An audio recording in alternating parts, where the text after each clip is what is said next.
Di awal film, kita diperlihatkan rumah yang sangat megah. Ternyata pemilik rumah ini bernama Michael, dan ia berprofesi sebagai asasin atau pembunuh bayaran yang sebentar lagi akan pensiun. Di sana terdapat wanita cabe-cabean yang sangat seksi bernama Cindy. Terlihat Cindy terus menggoda Michael, namun di balik itu semua, ada sekelompok pemuda asasin yang sudah siap akan menghabisi Michael. Hingga ketika Michael akan aha-aha, tiba-tiba ia ditembak oleh salah satu sniper, lalu diikuti oleh teman-teman sniper yang lain. Ternyata Cindy juga bagian dari mereka. Diberitahu kalau maksud dari para pemuda asasin ini menghabisi Michael, yaitu karena bos mereka tidak mau membayar uang pensiun Michael. Adegan berpindah kepada seorang pria bernama Duncan. Ternyata selama ini, ia dijuluki sebagai Kaisar Hitam karena rekornya sebagai asasin atau pembunuh bayaran yang tak pernah gagal dalam misi. Terlihat ia sedang berada di dokter untuk memeriksakan tubuhnya. Dari hasil diagnosanya, dokter itu mengatakan kalau Duncan pernah mengalami paru-paru tertusuk, limpa hilang dan minikusnya patah. Bahkan saat dokter meronsen tubuhnya, di sana terdapat sebuah logam yang sudah lama tertanam. Namun Duncan sendiri enggan mengeluarkan logam tersebut, dan membiarkan logam itu bersarang di tubuhnya. Setelah itu Duncan pergi menemui orang yang mengurus semua aset-asetnya. Di sana si kakek itu mengatakan kalau Duncan akan pensiun dalam waktu 14 hari. Melihat dari perjanjian kontrak Duncan, uang yang harus perusahaan Duncan keluarkan nanti adalah sebesar $8 juta. Setelah itu Duncan dihubungi oleh seorang wanita bernama Vivian. Vivian juga merupakan seorang asasin yang naik jabatan menjadi manajer. Di sana Vivian memintanya agar menemui dirinya di sebuah kafe. Setelah bertemu, Vivian mengatakan kalau ia diperintah oleh si bos untuk memberi tugas terakhir kepada Duncan, yaitu menghabisi kartel dari Meksiko. Jika berhasil Duncan akan dibayar $1 juta dari misi tersebut. Namun Duncan yang sudah sangat ingin menjalani hidup normal, ia pun menolak pekerjaan tersebut.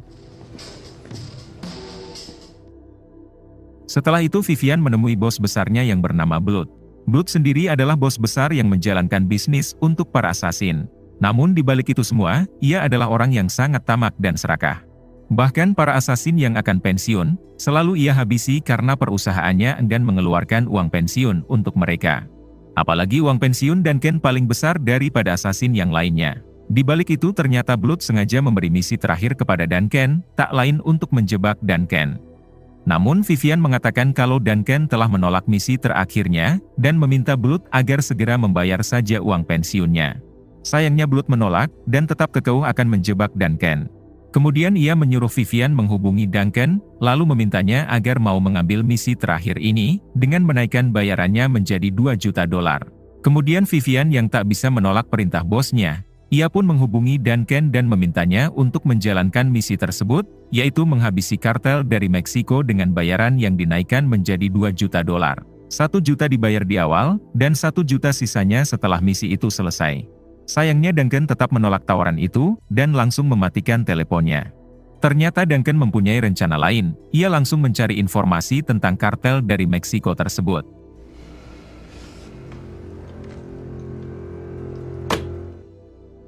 Esok malamnya Duncan menyamar menjadi seorang cleaning service, lalu masuk ke dalam hotel yang pada saat itu si kartel Meksiko sedang mengadakan pesta. Di sini Duncan memancing kartel itu keluar dengan membuat suara bising. Alhasil si kartel menjadi risih, dan langsung keluar untuk mengusir Duncan. Namun dengan sigap, Duncan langsung melumpuhkannya dan melakukan hal ini. Kemudian Duncan menghabisi semua anak buah si kartel yang ada di sana. Saat ia masuk ke dalam, tak sengaja Duncan melihat identitasnya di sana. Kemudian Duncan menginterogasi si kartel, untuk menanyakan siapa dalang dari semua jebakan ini. Sayangnya si kartel enggan mengatakannya, hingga Duncan langsung menghabisinya. Kemudian Duncan menghubungi Vivian dan menyuruhnya untuk mentransfer $1 juta, karena Duncan akan menjalankan misinya untuk menghabisi si kartel tadi. Pada saat itu Vivian yang sedang berpesta, ia kaget sekaligus senang karena Duncan akhirnya masuk ke dalam perangkap. Tak pikir panjang Vivian langsung mentransfer uangnya. Namun setelah uang itu masuk ke rekening Duncan, ia langsung mengirim foto kartel itu yang barusan ia habisi, sembari mengatakan kalau misinya sudah selesai.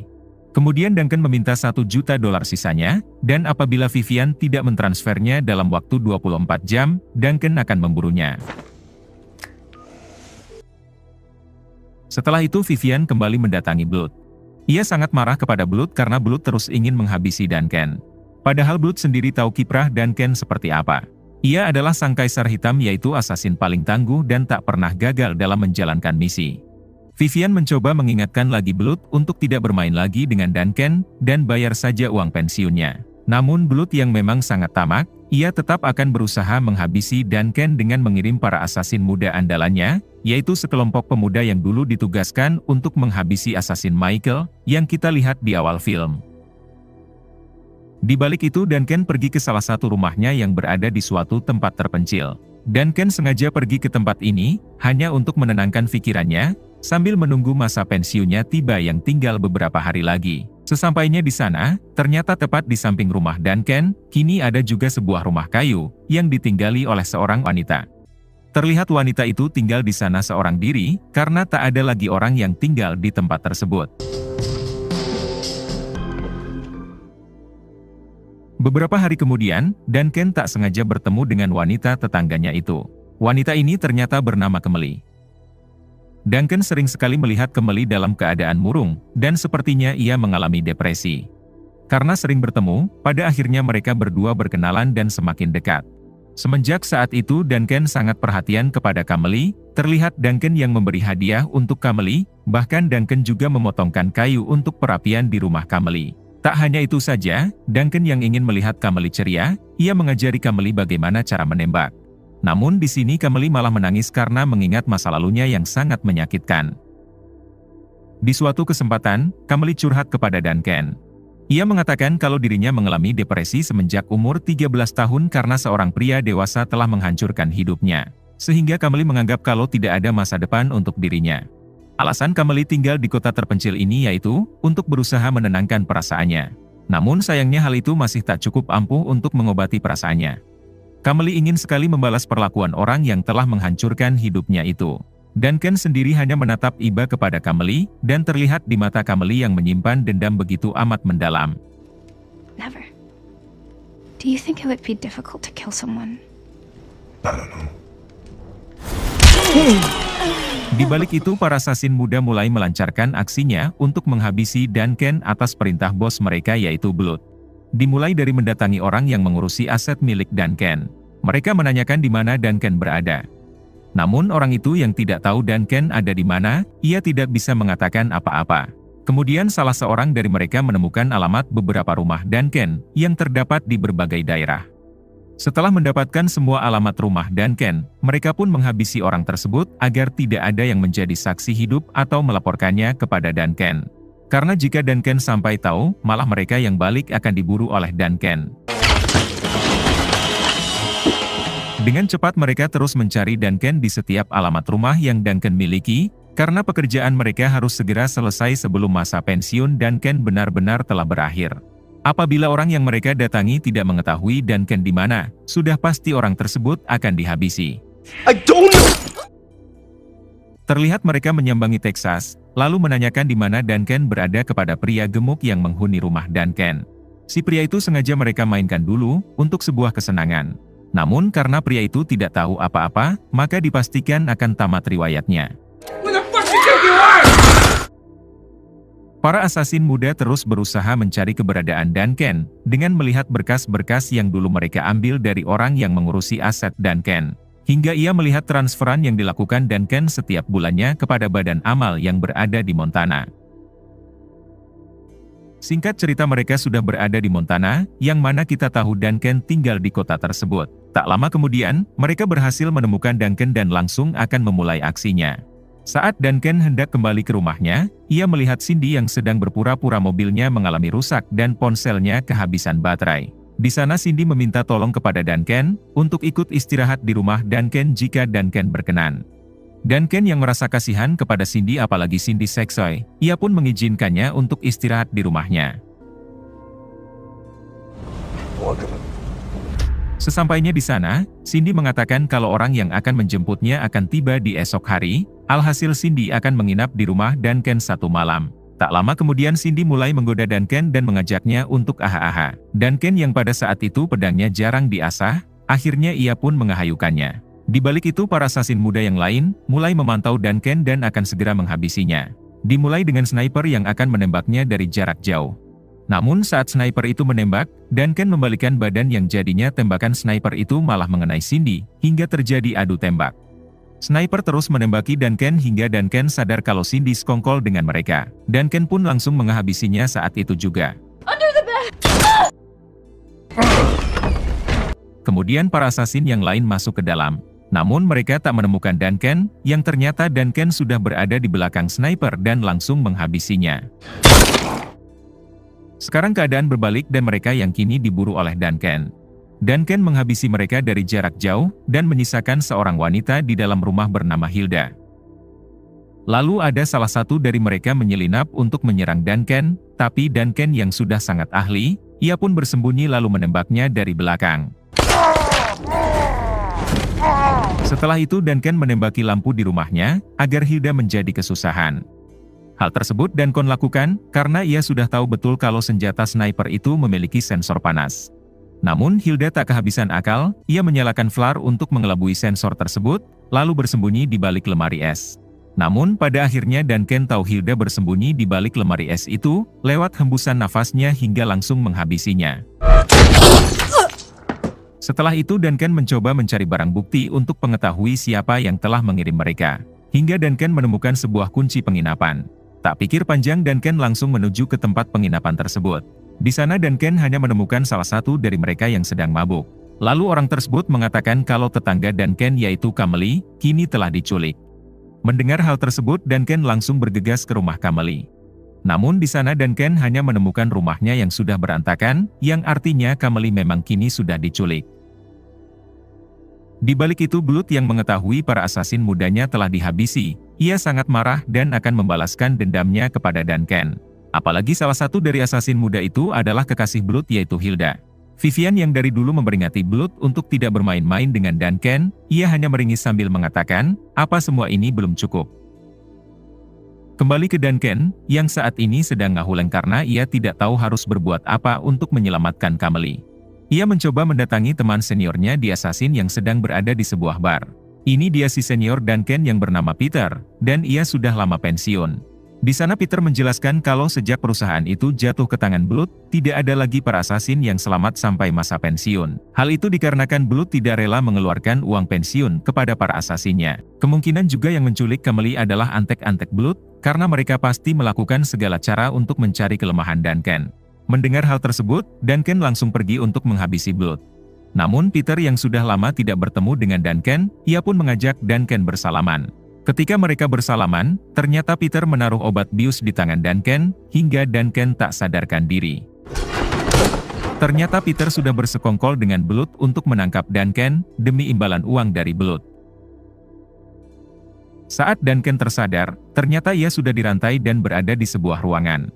Blood sendiri akan menghabisi Duncan tepat di mana hari Duncan akan benar-benar pensiun.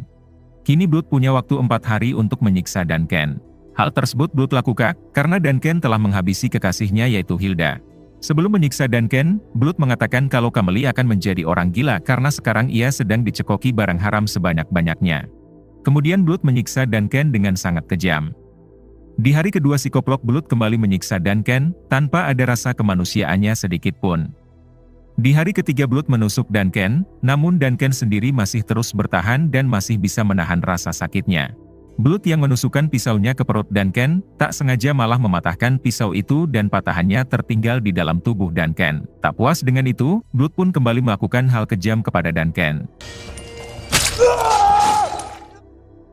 Kemudian Blood meninggalkan Duncan sendirian di tempat itu, dan akan mengeksekusinya esok hari. Namun ketika malam harinya, Duncan mengambil patahan pisau di tubuhnya lalu menggunakannya untuk membuka borgol. Hingga tepat pada hari keempat, Blood dan para pengawalnya datang dengan bersemangat untuk mengeksekusi Duncan. Namun saat satu pengawalnya mendekati Duncan, Duncan langsung menghajarnya dan menghabisi anak buah Blood yang ada di sana.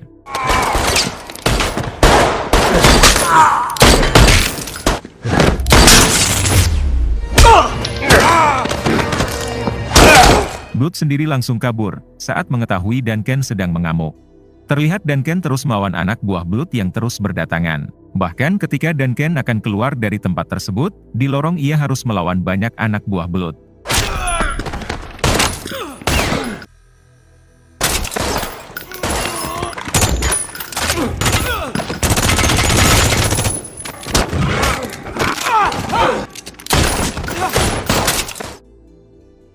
Beruntungnya Duncan berhasil menghabisi mereka dan keluar dari sana.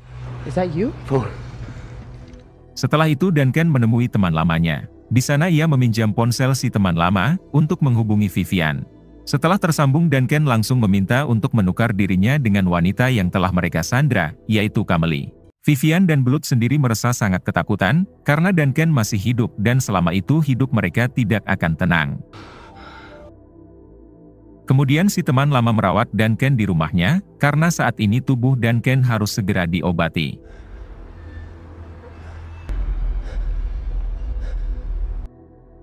Singkat cerita, beberapa hari kemudian, kini Duncan sudah kembali bugar, namun ia harus merelakan matanya yang sudah tidak akan berfungsi lagi.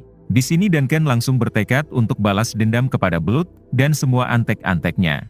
Terlihat di rumah teman lama Duncan, terdapat macam-macam senjata canggih. Hingga si teman memberikan Duncan sebuah senjata berteknologi tinggi, yaitu sebuah senjata yang dapat digunakan cukup dengan menggerakkan jari-jarinya.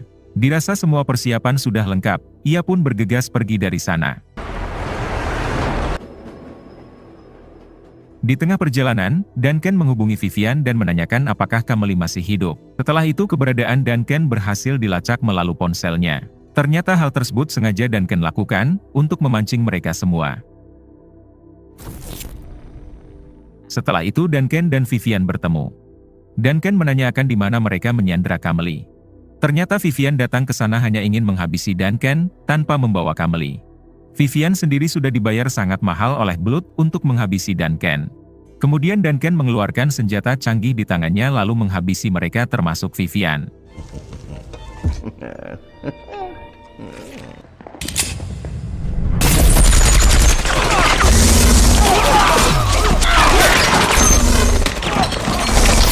Blood yang melihat itu dari kamera pengawas, ia sangat tercengang sekaligus ketakutan. Kemudian Blood menyuruh semua anak buahnya yang tersisa untuk tetap waspada. Di balik itu Duncan langsung bergegas pergi ke markas Blood. Saat Duncan hendak masuk ke markas Blood, anak buahnya yang tersisa memilih untuk kabur karena mereka tahu orang yang akan mereka lawan adalah assassin terbaik. Hingga Duncan berhadapan dengan Blood, dan tanpa banyak basa-basi inilah yang dilakukan Duncan. Setelah itu Duncan berhasil menemukan Kameli lalu membawanya pulang. Di rumah Duncan terus merawat Kameli berhari-hari sambil menunggunya sadar. Hingga beberapa hari kemudian, Duncan mengecek Kameli di kamarnya. Namun di sana Kameli sudah tidak ada, dan Duncan hanya menemukan selembaran berita tentang seorang gadis yang selamat dari sebuah pembantaian.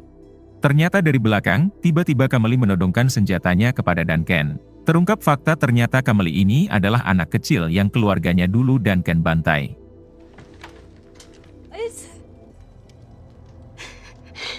Kameli mengatakan kalau orang yang telah menghancurkan hidupnya adalah Duncan.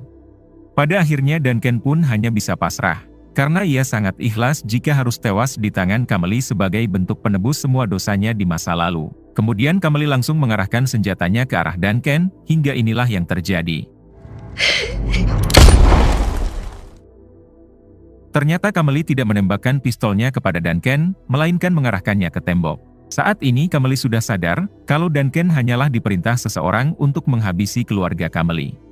Kemudian Kameli meminta Duncan agar mengajarinya cara menjadi assassin yang hebat, karena sekarang ia berniat akan menjadi assassin, untuk memburu orang yang telah memerintah Duncan menghabisi keluarganya. Mendengar hal tersebut, dengan senang hati Duncan pun mau mengajari Kameli, kemudian film pun tamat. Terima kasih yang sudah menonton sampai akhir. Semoga kalian dan keluarga selalu diberikan kesehatan dan rezeki yang berlimpah. Salam untuk semuanya dari Hampura Film.